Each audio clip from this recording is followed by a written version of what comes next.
So, ayun mga minamahal kong kapatid, meron na naman tayong dumating na panibagong sapatos. Ayan, quick review lang muna natin to mga minamahal kong kapatid bago natin na gamitin sa court. Mga minamahal kong kapatid, i-test natin kung maganda nga ba to.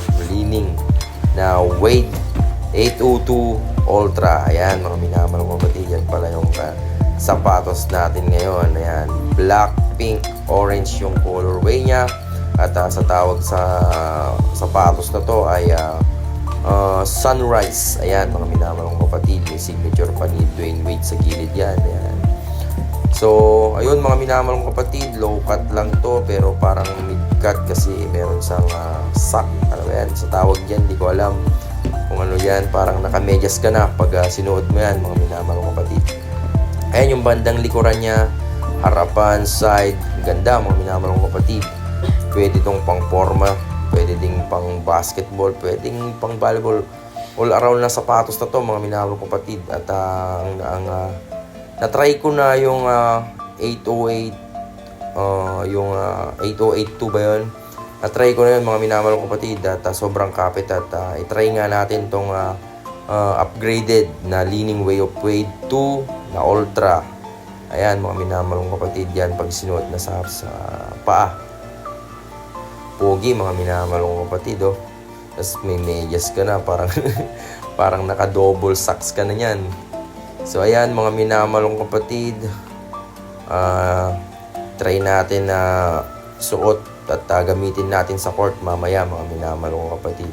Try natin kung spiky nga ba siya, makapit tulad ng 802, yung regular na 808 mga minamahal kong kapatid. So ayan mga minamahal kong kapatid, ayusin lang natin ang pagsuot bago tayo pupunta sa court mga minamahal kong kapatid.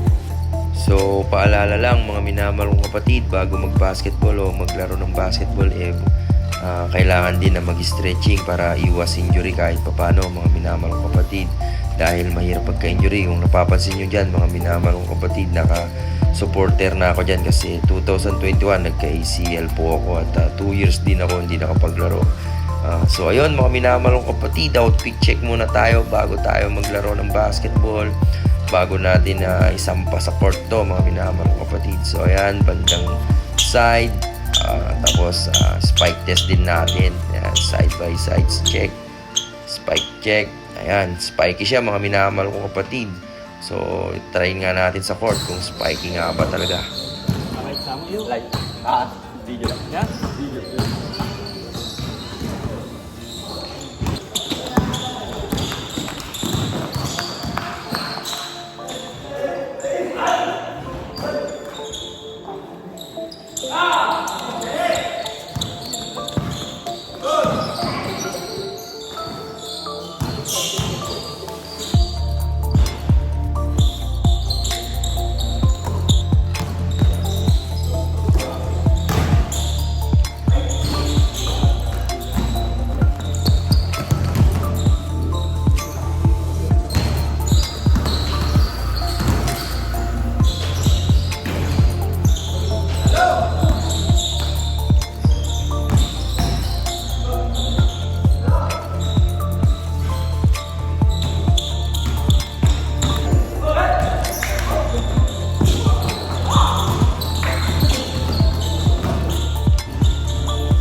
Naka-live. Hello guys.